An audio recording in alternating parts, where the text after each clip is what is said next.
Every year, we come together to remember the millions of people murdered during the Holocaust under Nazi persecution and in the genocides which followed. Holocaust Memorial Day is a time when we seek to learn the lessons of the past and recognize that genocide does not just take place on its own.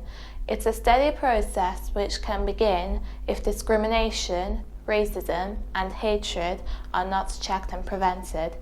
As we prepare to mark another year of remembering all the victims of Holocaust, I can't help but reflect upon the victims of Bosnian genocide, especially the Srebrenica genocide, where over 8,000 Bosniak men and boys were systematically murdered and buried in mass graves.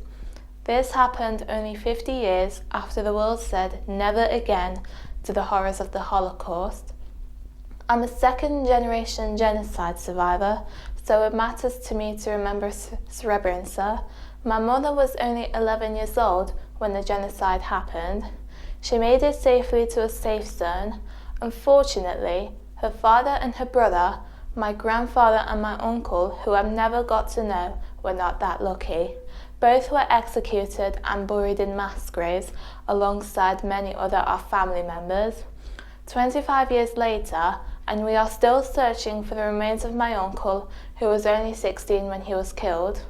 For all these reasons, I made a pledge to speak out against the language of hate and make sure my voice will always stand for justice, and I will speak out against injustice wherever I find it.